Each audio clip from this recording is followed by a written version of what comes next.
Hi there, I'm Andy Neal, and this is a motion quick tip. Today I'd like to talk about animating with the motion path behavior. Now this tutorial sort of stems from a question that I got on the forums. The user was trying to draw a map with a road on it, and then he wanted a little dot to sort of follow along the road like a car might. Now I really want this tutorial to be about the motion path behavior, so I'm just going to kind of breeze by the creation of the map itself. I'm going to start with a map that I found on the internet of England, and I want to scale it up, so I'm going to go to the inspector, scale it up a little bit, and rearrange it so that I kind of just see a portion here of England. And then I'm going to lock it. First I'm going to name it. I'm going to call it reference, and then I'm going to lock it so that I don't accidentally move it. And then create a new group, call this group map. Now I'm going to build my entire map with the Bezier tool. That's this one right here. You can also hit B on the keyboard for the shortcut. And the other thing you need to know are a couple of display shortcuts like Command plus and minus, which will zoom in and out of a layer. And then once you're zoomed in, if you want to move the canvas so that you can see where you're working at, just hold down the space bar and then click and drag in the canvas. Your cursor will turn into a little hand tool which will move the viewable area of the canvas so that you can see it in your window. So there you go. I'm just going to start creating my Bezier shape, and you can make this as accurate as you like. I'm not going to make it terribly accurate because I'll be here all day. As I get to the edges of the viewable area, I just hold down the space bar to click and drag and move the canvas. And when you get to the end here, just close out your path and you'll have a Bezier shape. Hit Shift Z so that you can see the whole thing, and it looks pretty good. Alright, turn on the HUD, which is F7 on the keyboard, and you can make changes to this. Let's first turn off the fill for a moment. Just select the outline, change the color of the outline to black, and then adjust the width. And if you're having trouble seeing the width of your outline, you can turn off your overlays by hitting Command and the / key, and then you can adjust the width of your edges there. And then turn on the fill again, select it, and choose something in the kind of green area there. Not too dark though, maybe something like that. Okay, there's our shape of our England. I'm going to go ahead and call that England. And for the sake of clarity, I'm going to cover the rest of this map with just some ocean. Sorry, Ireland. I'm just going to grab the rectangle tool, drag a rectangle over the entire frame, color it kind of a ocean blue. Oops. Select it, then color it an ocean blue, like so, and name it ocean, and just drag it below the England layer so that we can see it together. Now I still do need to draw a road here, so I need to see my map once again. So I'm just going to select the England. I'm going to turn off the ocean layer, and I'm going to select the England layer and just turn off the fill for right now. I'm going to zoom in, and let's say I want to take a road from Exeter to Norwich. So I'm just going to kind of follow one of these little red arteries here by once again grabbing the Bezier tool. Now with the HUD open, I can choose the color of my path before I actually draw it. So I'm going to turn off the fill because I'm just making a line, turn on the outline, and I'm going to make this line something kind of red perhaps, maybe a little deeper red. There we go. I'm going to start over here at Exeter and just kind of once again drawing my path as accurately as I want to, which obviously doesn't seem to be all that accurate. Come north, stop by Cambridge on the way, and then finally end up here at Norwich. Now I'm going to hit Shift Z so I can see my whole path. Now motion always wants you to complete a path, so it wants me to click on this first control point that I made. But I don't want to do that because I want it to remain a line. So to get out of a Bezier path that you're drawing, you can just hit return on the keyboard. Then it'll show up in your layers pane and be ready to go. You can barely see it because it's red and it's only width of 1, so I'm going to increase the width a little bit so I can see it a little better. Go ahead and call this road, like that.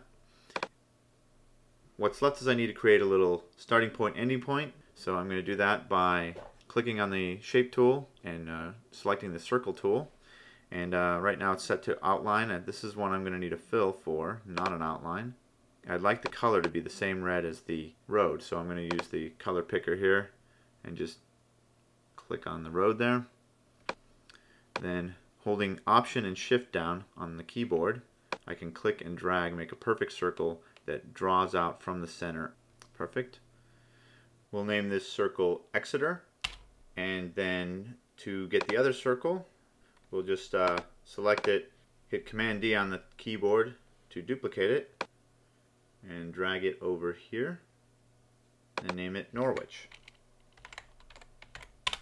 Great. Now I can go back to my England layer and reselect the fill and the ocean, and I have my nice road from Exeter to Norwich. In fact, just to keep things straight, I'll go ahead and label the cities. With my text tool, type Exeter, hit escape, and let's choose better font than this. I'm going to go with Trajan Pro.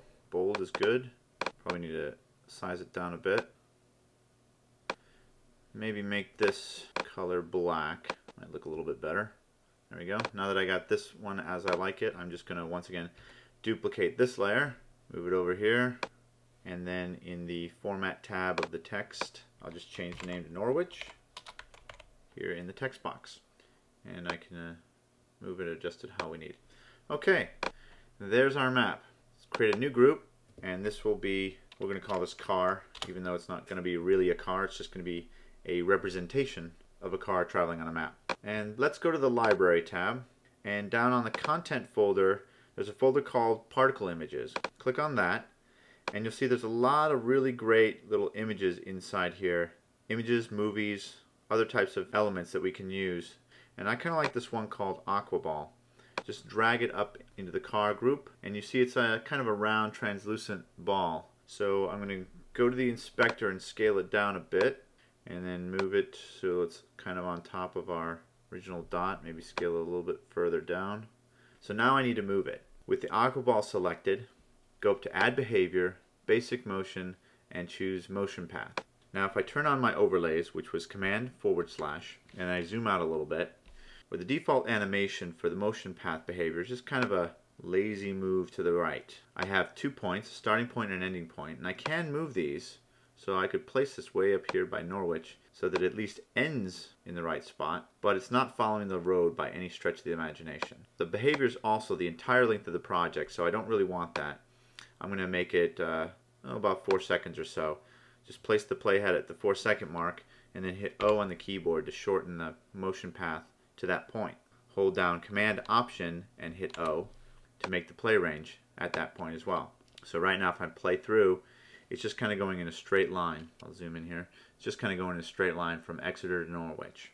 Now one thing about the motion path behavior is I can add points to this. So I can hold down the Option key and just click along the path to create a new point. And then I can move these points wherever I like, all along the path. And now if I play, you'll see that it's sort of following the general direction, but I would have to get really specific with those points for it to follow the road exactly. And there's really no need for me to do that, because there's a great little trick in the motion path behavior. If you go to the Behaviors tab in the inspector, under Path Shape, select the open spline and change it to Geometry. Now what Geometry does is it looks for a shape as the source for the path, and that means that any of the shapes that we've already drawn can be used as the path, including this one here, the road.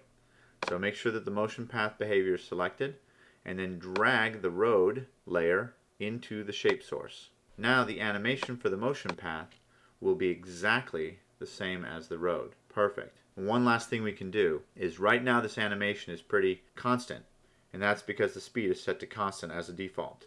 But I can choose a different easing method, like for example ease both, and you'll get a slow pickup from the first stop, kind of a speed up, and then a slow end as we get to Norwich. And that's how you would use a Bezier shape for the motion path behavior. I'm Andy Neal, and this has been a Motion Quick Tip.